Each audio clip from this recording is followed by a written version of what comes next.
Well, good morning everyone, and welcome back to my backyard.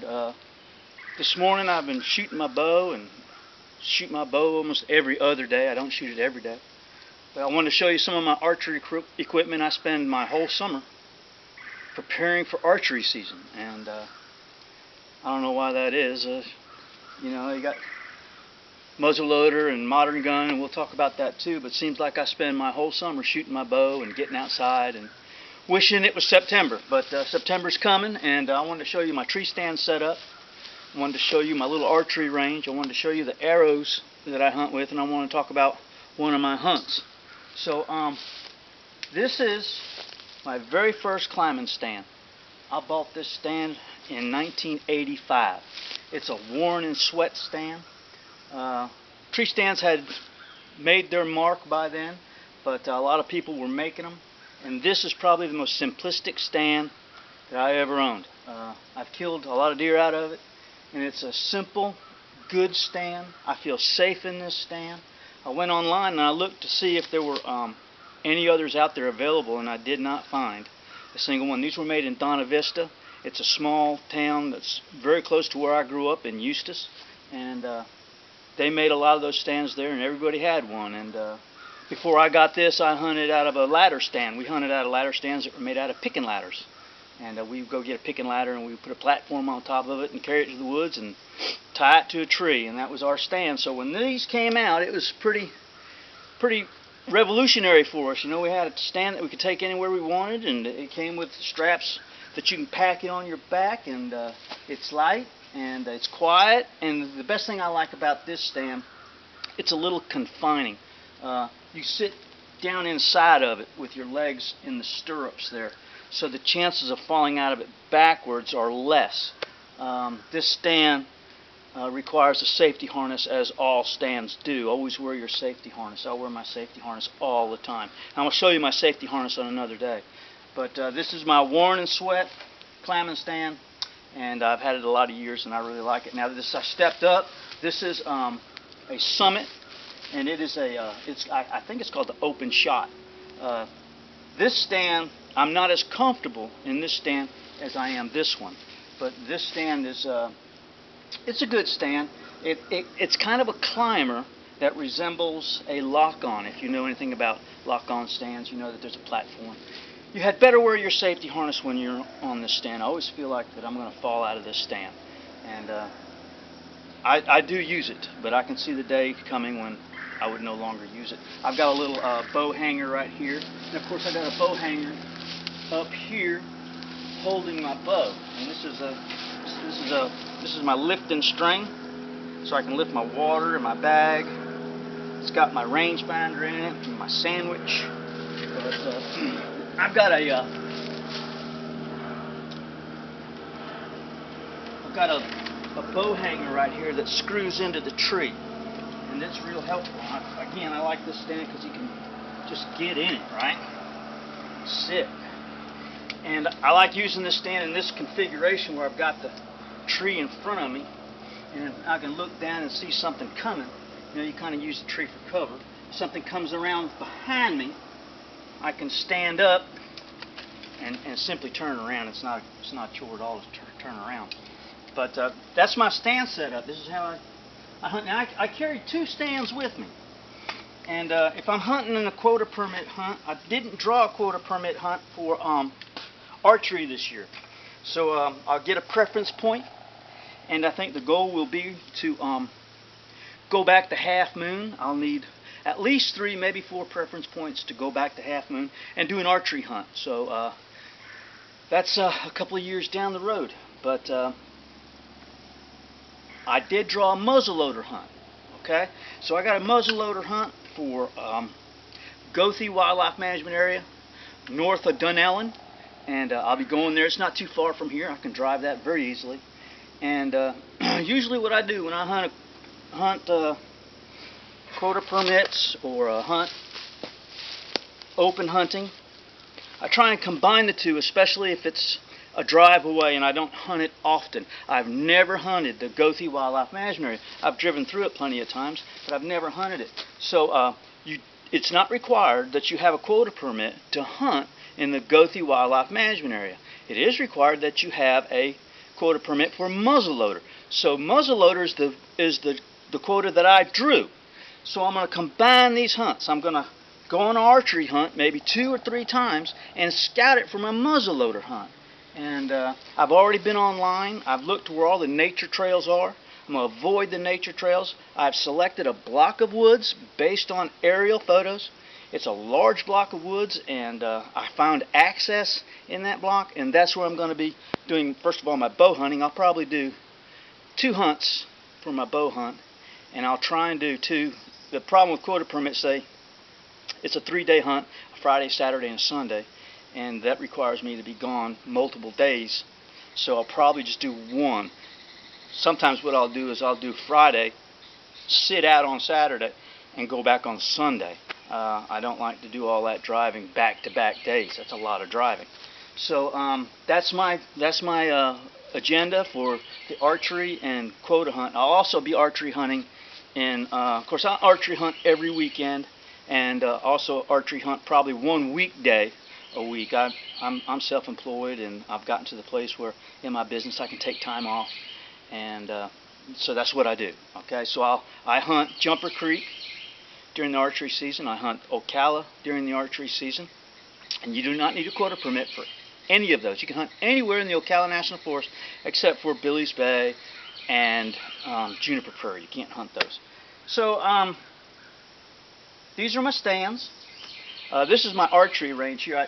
I've been getting up in my stand, and I've shot a few times because I want to be, comfortable shooting from a stand. If I just shoot from the ground all the time and I never shoot from my stand, well, then it's a rude awakening when that time comes in the woods when I want to shoot my deer. So here's my deer. Here's my archery range, okay? So there's my deer over there, and I'll go get my arrows. So the arrows that I'm shooting, let's talk about my arrows for a minute. That's just a topic that's come up as of late. I hunt with a heavy arrow, and I hunt with a heavy front of center. What's that mean? It means the center is heavy. From center, FOC is front of center. That means I've got weight, more weight. If you come to the center here of your arrow and it balances, well, then you got a problem. What you want to have front of center balance like that.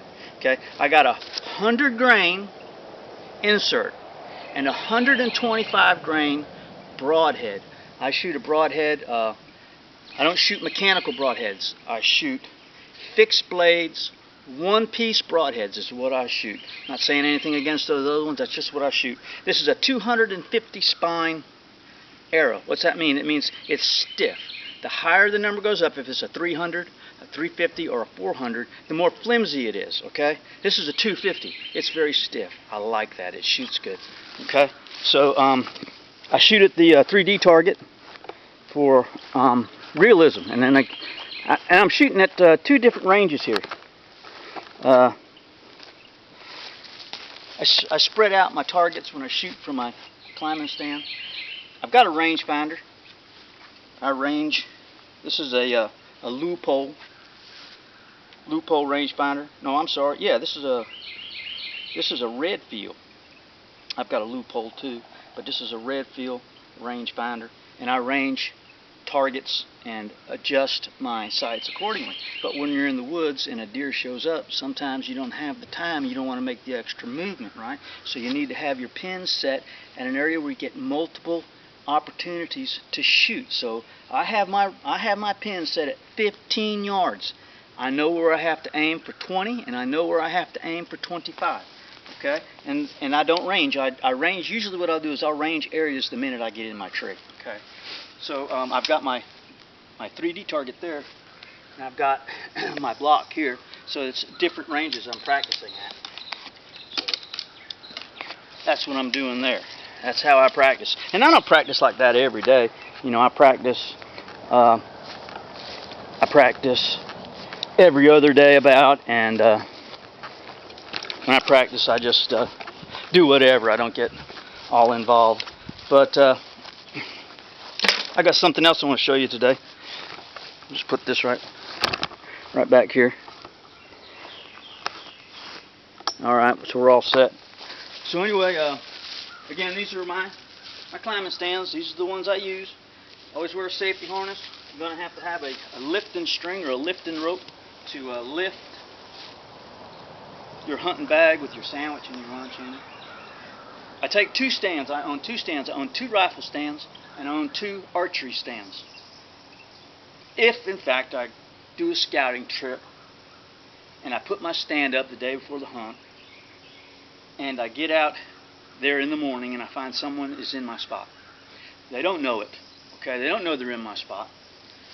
My tree stand is on a tree and I'm not comfortable going to the stand with another hunter in the area. So I'm going to leave it. And what I'm going to do is I'm going to go ahead and take my other stand and find a new spot. Don't want to ruin somebody else's hunt any more than I want someone to ruin mine. So if I get into an area where somebody else is hunting, I just let them have it and I go someplace else. That's why I carry 2 stands. I got a cable with a lock on it and I lock up my stand in the back of the truck. In fact, I don't need it. But again, if I get there and there's somebody on that spot, they got there before me, we're hunting public land, you kind of have to default to them and let them have it. I'll grab my other stand, I'll go someplace else. Who knows, maybe I'll kill a better deer there or see some better things there. So it's always an adventure, it's always a discovery, it's always finding something new. So that's what I'm about. That reminds me of a hunt. I can still count on one hand, okay, the deer that I've killed with my bow. 2 of them which are does. I killed a couple of bucks. I killed this buck on the Withlacoochee River. I was hunting an area that gets a lot of pressure, but there was no one there that day.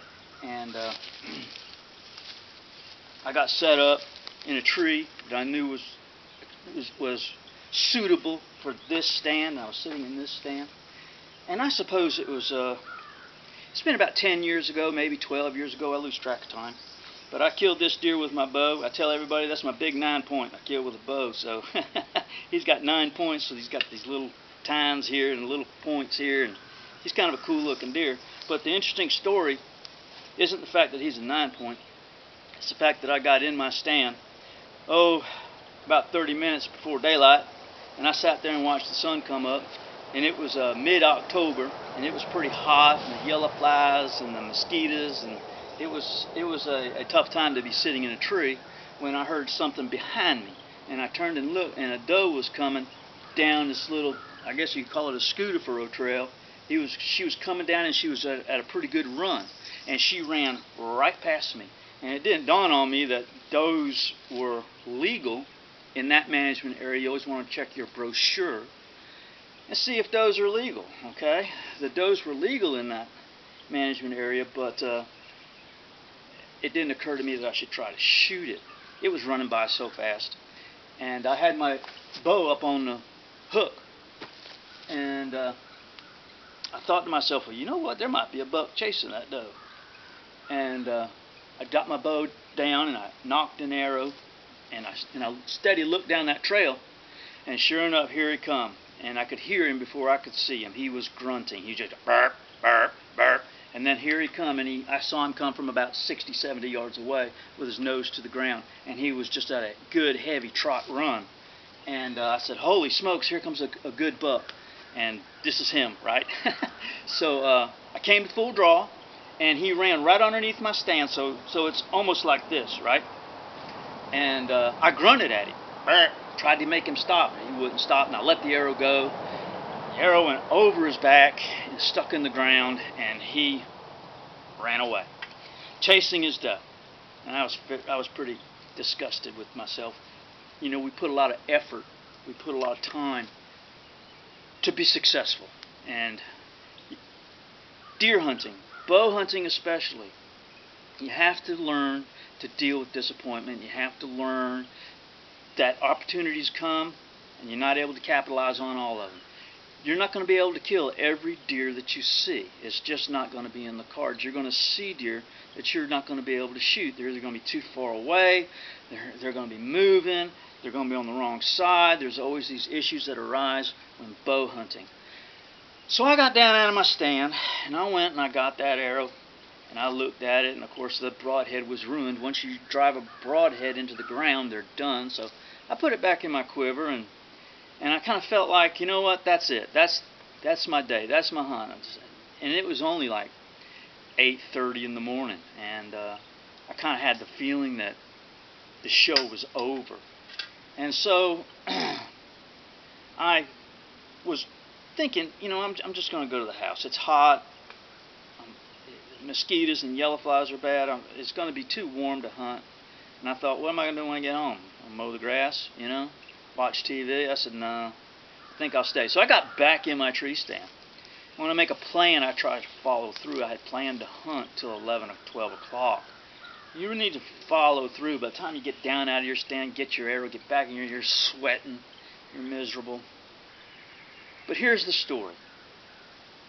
I sat in my stand another 30 minutes. I looked down the trail, and guess who came? Our 9-point. He came walking down the trail, calm, cool. I couldn't believe it. He's coming back.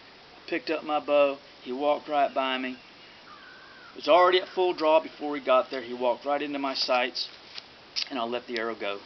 And I shot him in the back, through one lung and out the other. And the arrow made a complete pass through, but didn't go all the way through the body cavity. He had the arrow stuck in him. And he took off like a bolt of lightning down through the swamp. I did not see him fall. I don't know where he had gone. He had run down through that swamp and disappeared. So I got down out of my tree stand and I rolled everything up. Of course, you always need to let your animal lay up for a little while. I try and find ways to kill time because, you know, I'm amped up by now. And I want to go charging in there looking for my deer. I want to make sure my deer is dead before I go blood trailing him. So I took my tree stand, I rolled everything up, and I carried it back to the truck. And it wasn't a long walk, but it wasn't a short one either. And I got my buggy, my deer buggy. Pretty sure I got a dead deer. I just have to find it, right? So I carried my deer buggy all the way back to the tree. There was no way for me to use the deer buggy from that point on. So I left the deer buggy at the tree, and I started the blood trail. And it was a good blood trail. The arrow came out underneath the deer, so there was a clean path of blood on the ground. And I went down through that swamp looking for my deer when I realized, this is a tip, that he was on a trail. Trails are hard to see. What I was doing was everywhere I would see some blood, I would put a piece of paper towel on the ground. And you can look back and you can see those little white pieces of paper towel laying on the ground. And next thing I know, I realized that this deer is on a trail. He's no longer running, he's walking. And I get to a point to where I don't see any blood, and I'm kind of at a crossroads what to do. And I looked to my left, and there he was. He was just laying there, and he was dead. And that was a pretty exciting hunt, and it was a moment for me, because I learned a little something that day. That you got, when you deer hunt, you have to persevere. You have to overcome. And the disappointment was pretty real, but the outcome was pretty glorious. I was really grateful that I'd killed that deer, and the deer that I'd killed with a bow previous to this one was pretty small. But I've killed probably I think I've killed 6 hogs with my bow. And if a hog comes by your stand, you need that experience. Kill that hog, even if you don't care for them. Kill that hog, take it home, find somebody that wants the meat if you don't want it, but you need to have that experience. Need to kill as many of the hogs. There's no limit, there's no size limit on hogs. If you're bow hunting and you get the opportunity to shoot a hog, take it home, skin it, learn to eat it, and give the meat away to somebody that might enjoy it more than you if you don't necessarily like it. But you need that experience of coming to full draw, making the shot, and blood trailing an animal. All of that goes to add to your success in the woods. Okay, so that's my archery story. This is my archery setup. Here are my stands. That's my bow, Matthews Helium 60-pound bow. You've seen my arrows, and I've got my targets out here where I shoot every other day, and I shoot out of my tree stands. It's practice, not all the time, but little by little I'll put them out and I'll get in them and I'll shoot. So that's my advice for you today. A little something about the YouTube channel.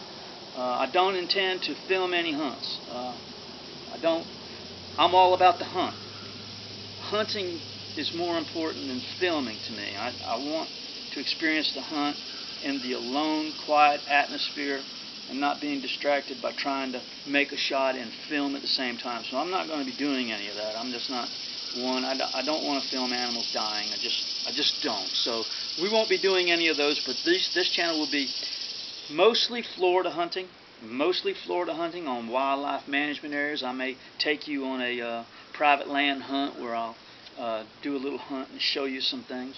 But mostly my YouTube channel is going to be for beginners, people that are trying to learn a little bit about hunting in Florida and the difference. We get a lot of people move to Florida that hunt, and quite frankly, they're kind of at a loss. They don't know where to begin. And hunting up north, and I've hunted up north, is really nothing like hunting in Florida. Hunting in Florida is so unique, and there's such great opportunity in Florida. There's so many acres. I was watching on a YouTube channel, a guy said in Michigan that in Michigan public land there's 40 acres per hunter. Boy, that ain't much. They got a lot of deer. You know, they've got a lot of deer, and they need to harvest all of those deer to keep their numbers down. But if we only had 40 acres in Florida, I would venture to say every hunter in Florida probably has 4,000 acres. You need to take advantage of that. There's so much out there, and so few hunters. And if you want to hunt, you should give it a try. All right, so I'm going to try and give you the tools that you need to get that done. If I can do it, you can do it. Success is out there. You just got to go out and get it. Okay. So love you guys. We'll talk to you soon, and we're going to go to the rifle range and sight in our rifles. So I'm going to do a video on how to prepare and what I shoot, and what I use for scopes and such things as that. All right, love you guys. We'll talk to you soon. Bye.